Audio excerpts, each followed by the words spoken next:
pessoal, eu sou Janaína Marticelli e vocês estão no canal Forras de Cultura e Pastagens. E hoje nós vamos falar um pouquinho sobre a Cultivar BRS Capiaçu com um convidado muito especial. Então segura a vinheta que seu vídeo já vai começar.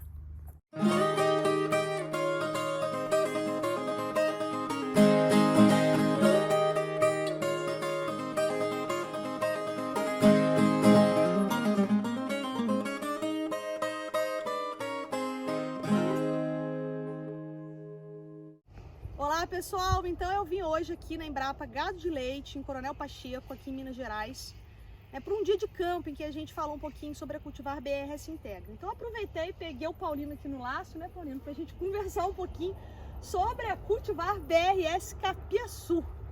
Paulino, o que você tem para dizer para a gente em relação ao Capiaçu? O Capiaçu é relativamente novo, né? Uma planta que está o quê? 5 anos? Que foi lançada? O lançamento dela foi em 2016, né? Outubro de 2016, vai completar 6 anos de lançada agora, né? Então é uma planta relativamente nova e a gente se espanta ao ver a produtividade dessa forrageira. Então qual foi o propósito da BRS Capiaçu? Por que a Embrapa colocou o Capiaçu no mercado? Na verdade, o Capiaçu nos surpreendeu, né, positivamente em vários aspectos, quando a gente compara com os outros materiais que a gente tinha no mercado, né? Ele é mais produtivo que os outros materiais, ele tem um valor nutricional melhor do que os outros materiais. Esse valor nutricional é perdido mais devagar quando a gente compara com os outros, à medida que vai envelhecendo. E uma característica principal que faz a grande diferença dele é que ele tem mais carboidrato solúvel do que os outros materiais. Entendi. E essa presença maior de carboidrato solúvel permite uma silagem de qualidade, porque a fermentação ocorre de maneira satisfatória, o pH baixa muito rápido e com isso a gente consegue fazer uma silagem de qualidade, ao passo que com os outros materiais fica mais complicado essa silagem, obter essa silagem de qualidade. A Cultivar Capiaçu tem sido muito aceita, né? A gente sabe que ela está sendo usada em diversos sistemas de produção. Qual a dica que você dá em relação ao cuidado para a gente ter uma boa lavoura de capiaçu? Porque o capiaçu, né, quanto mais exigente a planta, né, Paulino, mais produtiva ela vai ser. Então, se a gente parte do princípio que o capiaçu é uma planta altamente produtiva, como é essa questão de fertilidade do solo para o cultivo do capiaçu? Isso aí, o Janaína, é um cuidado que a gente tem, sempre nas nossas falas, a gente tem batido bem nisso aí, né? Porque você falou, isso é uma cultura, nós vamos fazer uma lavoura e se a gente não fizer um manejo adequado, primeiro, nós não vamos conseguir o potencial que esse material oferece para a gente. E é um bom potencial, né? É um baita potencial. Quer dizer, nas nossas condições aqui, sem muita coisa, a gente consegue 300 toneladas de matéria verde hectare ano. Nós temos casos por aí afora no Brasil de pessoas conseguindo mais que isso, 120, 130 em cada corte, entendeu? Mas isso tudo depende do manejo. E esse manejo, ele não só serve para a gente conseguir atingir o potencial do material, mas também a gente conseguir uma das grandes vantagens que ele tem em relação às outras culturas anuais, que é plantar uma vez só. E não precisa, é perene, né? É perene, então você vai ter a sua capineira 30, 40, 50 anos, sem precisar renovar, se você fizer um manejo adequado. É como você falou no início, é um material que produz muito, mas exige muito. De onde você tira muito e você não coloca de volta, tem uma hora que vai acabar. Exatamente. Entendeu? Então, às vezes é como, minha capineira está... o pessoal usa um termo...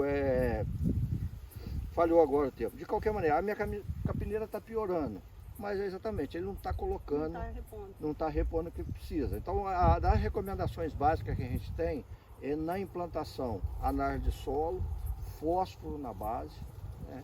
Então fósforo, a hora de colocar fósforo é na hora do plantio. Pode colocar com a muda, né?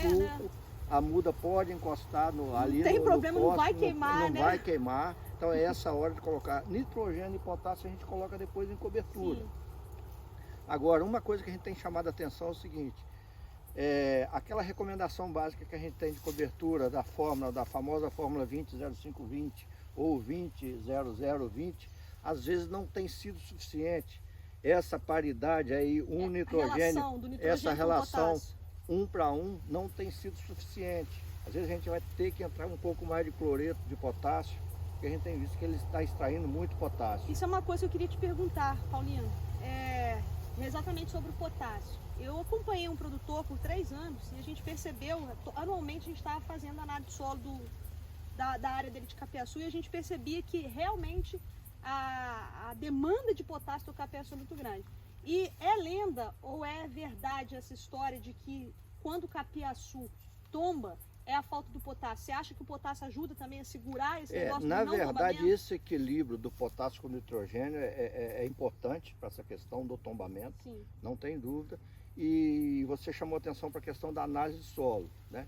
Então a gente tem recomendado pelo menos uma análise por ano é suficiente. R$30 custa uma análise dessa. A simples, né? Você faz, a simples. E aí você vai saber se você vai precisar lançar a mão do cloreto para levantar esse potássio, entendeu? Então, é uma outra coisa que o pessoal nos pergunta muito com relação à adubação com orgânica, né? Sim, o esterco. O esterco. O produtor tem, pequeno produtor principalmente, tem muito esterco, né? E o pessoal já tem aquela cultura de levar o esterco quase todo dia para a capineira, senão no sábado, né? Então, o que a gente tem visto, Janaína, e nos deixa satisfeito, que eu falo com o pessoal, que normalmente as capineiras de capiaçu no pequeno produtor estão mais bonitas do que nos grandes produtores. Fica ali, por dois aspectos. Ele usa muita matéria orgânica, o dejeto, e a maioria das vezes é colheita manual, e essa colheita manual ele faz um corte raso bem rente ao solo, que favorece muito a rebrota, a velocidade de rebrota principalmente. Quando a gente compara com um grande que corta com máquina e que faz mais adubação química do que, devido também ao tamanho da área, né, dificulta um pouco mais a questão do dejeto, a gente tem visto isso, né, tem chamado a atenção da gente. Capineiras muito bem manejadas no pequeno, né? Por causa da matéria orgânica. Por causa da matéria orgânica, principalmente. Você estava falando em relação a essa questão do corte mais rente ao solo.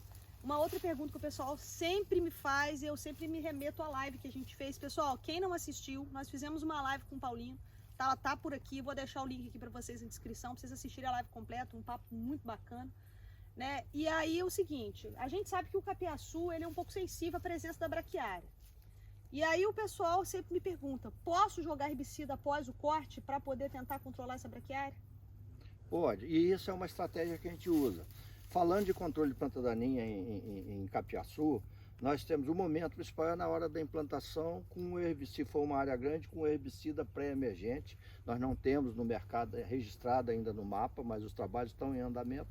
Mas nós temos alguns herbicidas que controlam bem. A hora boa é pré-emergência, que você entra com folha larga e folha estreita e limpa.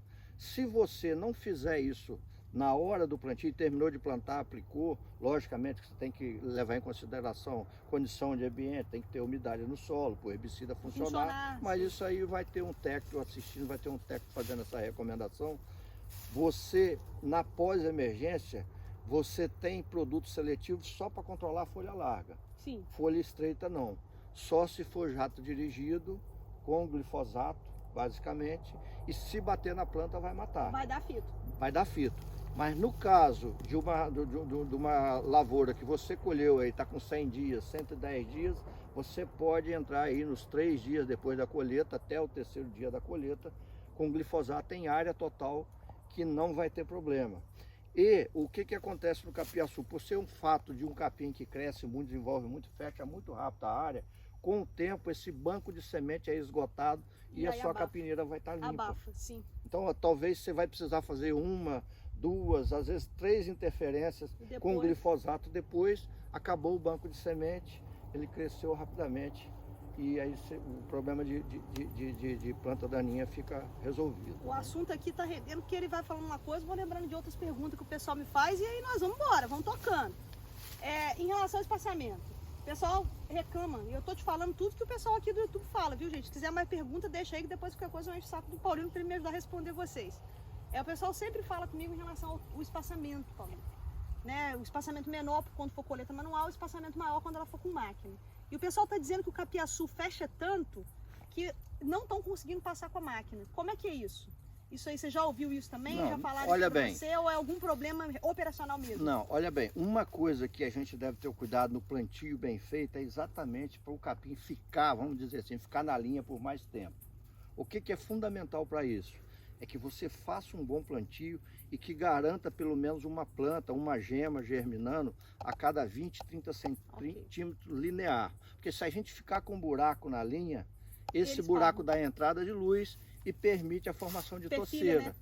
Porque o capim-açúcar, como eu falei, ele cresce muito rápido, ele é muito vigoroso o crescimento dele, então ele sombreia muito rápido e o perfilhamento para que começa a faltar luz. Se você tem a planta bem distribuída na linha, vai permanecer por um grande período. Logicamente que quando eu uso um espaçamento maior, essa grossura de linha, vamos dizer, essa toceira fica mais grossa, porque você tem mais espaço até faltar luz para ele parar o perfilhamento. Mas uma das formas de garantir isso aí é um plantio bem feito.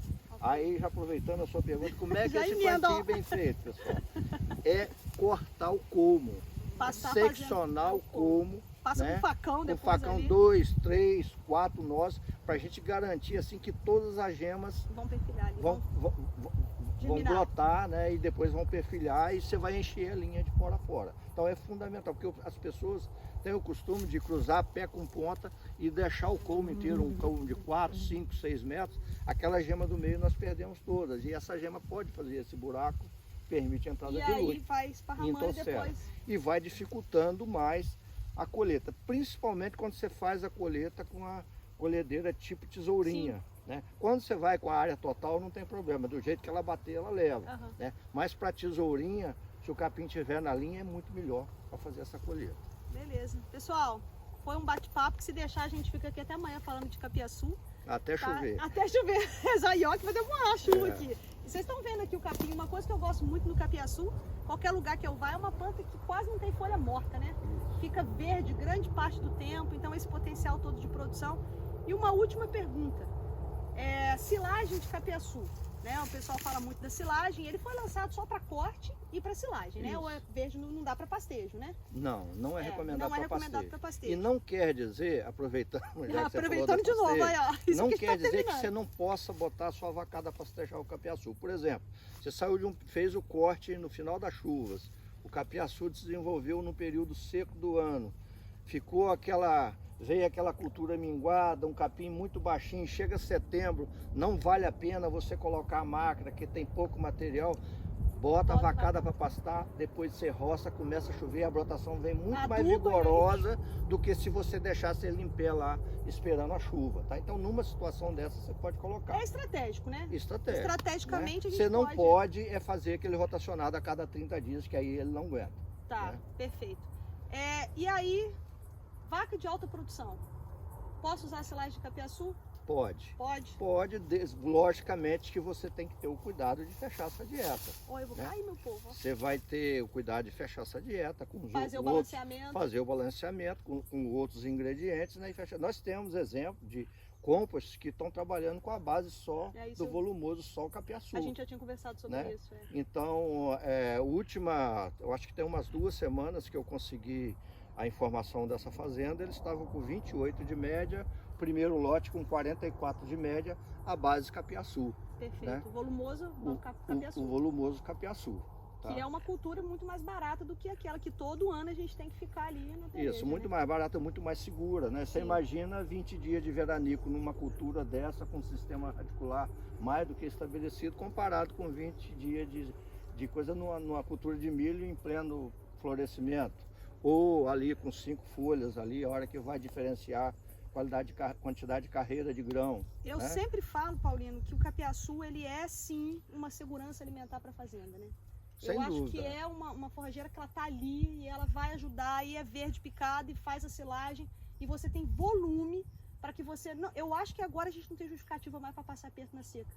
Acho que com o advento do capiaçu, eu sempre falo isso, não tem a seca não pode pegar mais ninguém desprevenido. Não pode. Né? Todo ano pega. Todo ano tem seca. Exatamente. Paulino, muito obrigado. Pessoal, era isso. Espero que vocês tenham gostado. Deixa aqui seus comentários, curtam, comente, compartilhe, deixe. E nunca esqueçam, né? Seu pasto é lavoura, seu dinheiro é capim, no pasto é mais barato. Fiquem com Deus e até a próxima. Obrigada, Paulino. Até a próxima, pessoal.